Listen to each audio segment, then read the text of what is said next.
قتل کر دیا گیا تھا۔ اس سے پہلے آپ دیکھ لیں حالت وہاں کی بری ہے، اور ان کی ساری توجہ وفاق کو گرانے اور نیازی کو چھڑانے پر لگی ہوئی ہے۔ یہ بات آپ اپنے ذہن میں رکھ لیں۔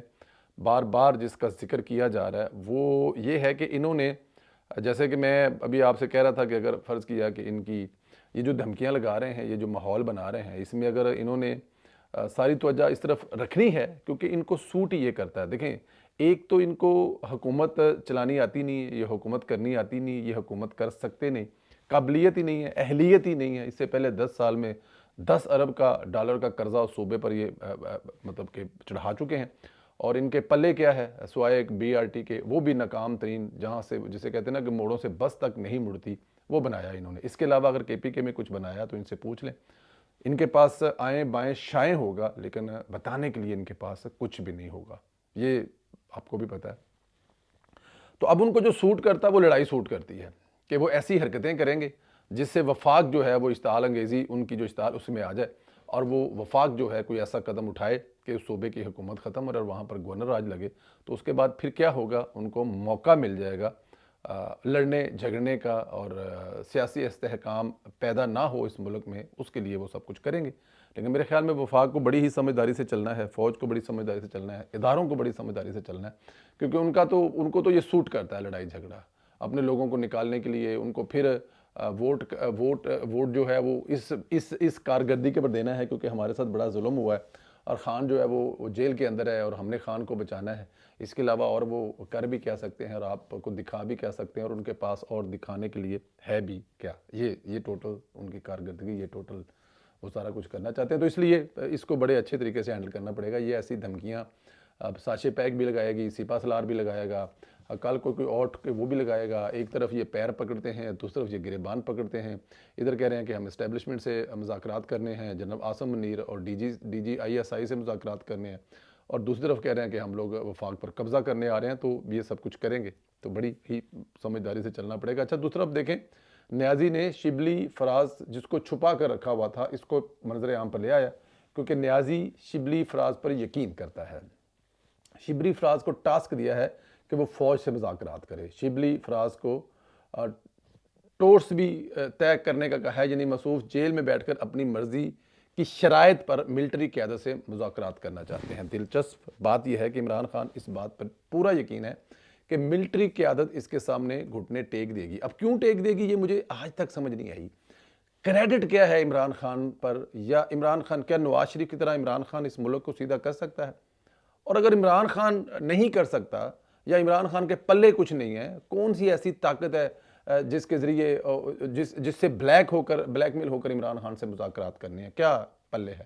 کیا دے کیا سکتا ہے اس ملک کو عمران خان صاحب؟ کیا عمران خان کوئی بہت بڑی تحریک چلا سکتا ہے؟ کیا عمران خان صاحب کوئی فوج کے خلاف بغاوت تو 9 مئی کو ٹرائی کر کے دیکھ لی نا، کوشش کر کے دیکھ لی نا، 500 بندہ نہیں نکلا، اور جتنے بندے نکلے ہیں وہ سارے کے سارے تو پکڑے ہوئے ہیں۔ تو کیا ایسی وجہ ہے، کیا ایسی چیز ہے، کیا ایسی طاقت ہے جس سے ڈر کر عمران صاحب سے مذاکرات کرنے اور عمران خان کے ساتھ سامنے گھٹنے ٹیکیں؟ تو یہ عمران صاحب کی وہم خیالی ہے، یہ عمران خان کی سوچ ہے، ہونا ہوانا کچھ نہیں ہے۔ آپ یہ دیکھ لیجئے گا، آج بھی کہہ رہے ہیں، کل بھی کہیں گے کہ عمران خان صاحب کل بھی فارغ تھے، عمران خان صاحب آج بھی فارغ ہیں۔ عسکری قیادت اگر پی ٹی آئی سے مذاکرات کرے گی تو یہ ان کی بہت بڑی غلطی ہوگی۔ یہ ہر ذی شعور انسان اس لیے کہہ رہا ہے کہ عمران خان کے پاس دینے کے لیے کچھ ہے ہی نہیں کچھ ان کے پاس۔ یہی عمران خان کی پہلے دن سے کوشش تھی، موجودہ ملٹری قیادت کو کسی نہ کسی طرح اپنے سامنے بٹھائیں۔ مذاکرات میں جس وفاداری کی ضرورت ہوتی ہے وہ عمران خان میں ہرگز نہیں ہے۔ البتہ مذاکرات سیاسی قیادت سے ضرور ہونے چاہیے، ہاں یہ بڑی اہم چیز ہے۔ اگر عمران خان صاحب مذاکرات کرنا چاہتے ہیں تو وہ سیاسی قیادت سے کریں، سیاسی لوگوں سے کریں، جو ملک چلانے والے ہیں، جنہوں نے ملک چلانا ہے، وہ ان سے کی جا سکتی ہے۔ ادروائز اگر آپ یہ کہیں کہ عمران خان صاحب جو ہیں ہے نہیں نا کچھ، ملک کنہوں نے چلانا ہے؟ سیاستوں نے چلانا ہے، فوج تھوڑی ملک چلانا ہے۔ اور اگر کچھ چیزیں بہتر ہو رہی ہیں اور آپ اس میں حصہ ڈالیں، اس میں آپ اپنی معیشت بہتر کرنے میں حصہ ڈالیں، اس میں عدم استحکام پیدا نہ ہو، سیاسی استحکام آئے، حصہ ڈالیں، عوام دیکھیں گے کہ پازیٹیو رول ہے، عمران خان صاحب پازیٹیو رول کردار ادا کر رہے ہیں، تو اگلے الیکشن میں پھر جا کے لوگوں کو بتائیں۔ اور یہ جو بدماشی آپ کر رہے ہیں یہ نہیں چلنی، اور نہ ہی اس سے کوئی بات کرنی ہے۔ تو اس لیے عمران خان صاحب سے مذاکرات نہ ہو سکتے ہیں، نہ ہونے ہیں۔ ویسے آپ مجھے ذرا یہ بتا دیں کہ کیا عمران خان سے مذاکرات ہونے چاہیے یا عمران خان صاحب سے مذاکرات کرنے چاہیے؟ اس سوال کا جواب ضرور دیں. چینل کو بھی ضرور سبسکرائب کریں, بیل آئیکن کو پریس کریں, اس ویلاگ کو واٹس اپ گروپوں میں زیادہ سے زیادہ جو ہے وہ شیئر بھی کریں. انشاءاللہ تعالیٰ اگلے ویلاگ میں آپ سے پھر ملاقات ہوگی. تب تک کے لیے مجھے اجازت دیں. بہت شکریہ. خدا